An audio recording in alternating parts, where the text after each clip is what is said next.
Angiography म्हणजे नक्की काय? ही कोणी कोणी केली पाहिजे? ही कशी होते? हे काय मोठं ऑपरेशन आहे का?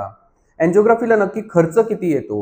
मी डॉक्टर मतीन माहिती देणार आहे सगळी आज तुम्हाला अँजिओग्राफीबद्दल.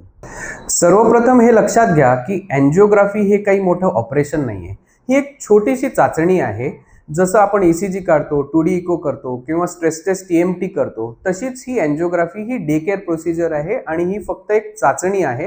हे काही मोठं ऑपरेशन नाही. अँजिओग्राफी म्हणजे रक्तवाहिन्यांमध्ये असलेलं ब्लॉकेज शोधणं. सोप्या भाषेत सांगायचं तर आज आपण पर्टिक्युलरली बोलणार आहोत हृदयाच्या अँजिओग्राफीबद्दल, म्हणजे करोनरी अँजिओग्राफीबद्दल. ही अँजिओग्राफी जी असते ही डे केअर प्रोसिजर आहे. डे केअर म्हणजे काय की काही तासांमध्ये होऊन पेशंट परत घरी जातो. त्याला ॲडमिट करायची गरज लागत नाही किंवा हॉस्पिटलमध्ये ओव्हरनाईट राहण्याची गरज लागत नाही. ही अँजिओग्राफी हातातनं किंवा पायातनं अशा दोन प्रकारे केली जाते.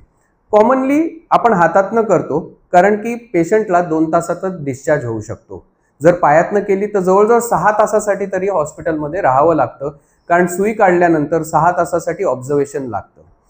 पेशंटचं प्रिपरेशन लागतं, म्हणजे पेशंटनी सकाळी जर नाश्ता केला असेल तर 2 तासाचं खाली पोट लागतं आणि त्याच्यानंतरच आपण अँजिओग्राफी करूच शकतो.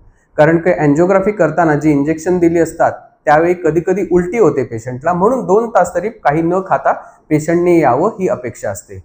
जसं प्रत्येक ऑपरेशनच्या अगोदर आपण काही चाचण्या करतो, तसंच अँजिओग्राफीच्या अगोदरही HIV, HbA1c, HCV आणि सिरम क्रिएटिनिन म्हणजे किडनीची टेस्ट आपण नक्की करतो. कारण अँजिओग्राफीमध्ये आपण एक कॉन्ट्रास्ट वापरतो जी किडनीला हानिकारक असू शकतं, त्यामुळे क्रिएटिनिन बघणं फार महत्त्वाचं असतं.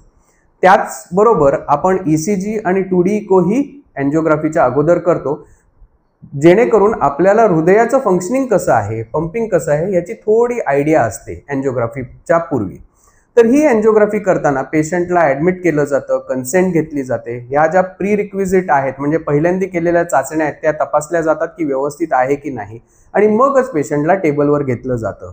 मी स्वतः हातातनं करणं प्रेफर करतो अँजिओग्राफी, कारण लगेचच आपल्याला पेशंटला डिस्चार्ज करता येतं. आता काय अँजिओग्राफीसाठी पेशंट जेव्हा टेबलवर घेतो त्यावेळी आपण पेंटिंग करतो, म्हणजे बेटाडिननी किंवा डिसइन्फेक्टंटनी त्याला पूर्ण स्वच्छ करून मग हातातनं सुई लावून त्या सुईमार्फत आपण एक त्याच्यात शीट टाकतो. शीट म्हणजे एक पाईप असतो जो आपण हातात फिट करतो. त्याच्यानंतर त्या शीटमधून काही कॅथेटर्स जातात, ते पूर्ण हातामधनं आपल्या हृदयापर्यंत आत जातात. हृदयात गेल्यानंतर हृदयाच्या वरती उजव्या साईडला आणि डाव्या साईडला अशा 2 हृदयाच्या रक्तवाहिन्या असतात, ज्याला उजवीकडची राईट करोनरी आणि डावीकडची लेफ्ट करोनरी आर्टरी म्हणतात. आपण तो कॅथेटर 1 बाय 1 त्याच्यात एंगेज करतो आणि कॉन्ट्रास्टचं इंजेक्शन देऊन त्याच्यात चेक करतो की किती प्रमाणात ब्लॉकेज आहे. एकदा डिझायर्ड म्हणजे रिक्वायर्ड सगळे शूट्स घेतले, इमेजेस सगळे ॲक्वायर केल्या की कन्सोलमध्ये परत येऊन आपण त्याला ॲनालिसिस करतो की किती प्रमाणात ब्लॉक आहे. समजा जर 1 ब्लॉक असेल किंवा 2 ब्लॉक असेल तर ही ब्लॉकेजेस युजली अँजिओप्लास्टीने काढता येतात. पण भरपूर जास्त ब्लॉकेजेस असतील आणि स्टेंट टाकण्याची कुठेच प्रोव्हिजन नाही आहे किंवा नाही टाकू शकत असं असेल तर त्या पेशंटला नक्कीच बायपासची गरज लागू शकते. अर्थात हे ॲनालिसिस नंतरच ठरलं जातं की आपल्याला अँजिओप्लास्टी लागणार आहे की बायपास लागणार आहे. बरेच पेशंट मला विचारतात की अँजिओग्राफीतच आपण अँजिओप्लास्टी करू का?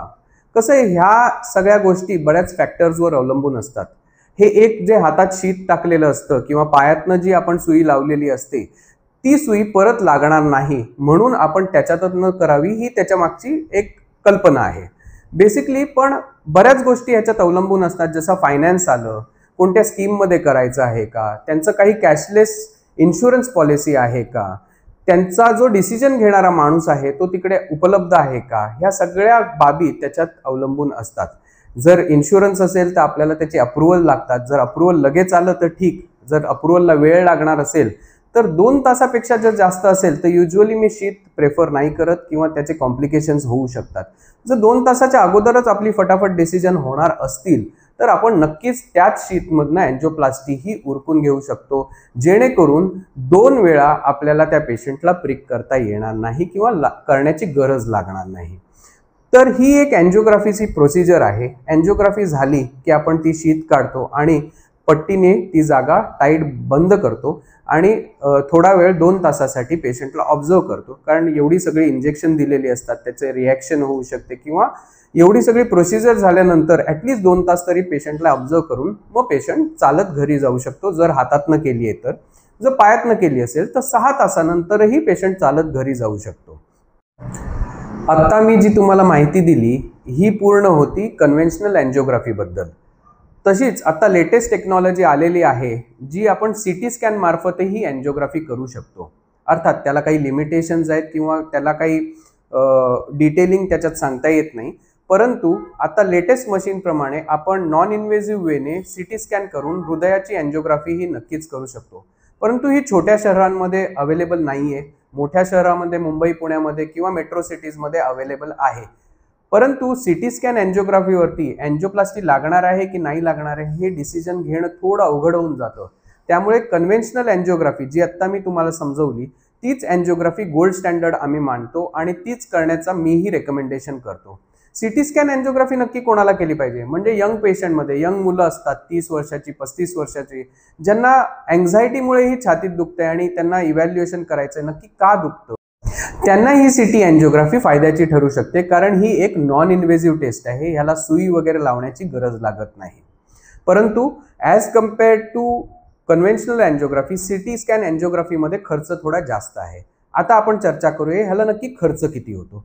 आता हा खर्च शहराप्रमाणे किंवा त्या हॉस्पिटलच्या स्टेचरप्रमाणे थोडा बदलतो. हा खर्च 5,000 रुपयापासून चालू होऊन जवळजवळ 15 ते 18,000 पर्यंत होऊ शकतो फक्त कन्व्हेन्शनल अँजिओग्राफीसाठी.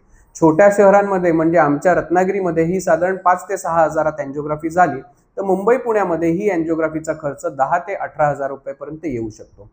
सीटी स्कॅन अँजिओग्राफीसाठी साधारणतः 15,000 ते 20,000 पर्यंत खर्च येऊ शकतो, परंतु ही सुविधा फक्त मोठ्या शहरांमध्येच उपलब्ध आहे.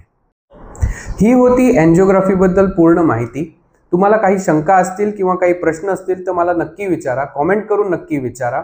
मी आहे डॉक्टर मतीन आणि मी तुम्हाला माहिती पुरवत राहीन माझ्या चॅनलच्या थ्रू, ज्याचं नाव आहे pulse check with doctor Mateen.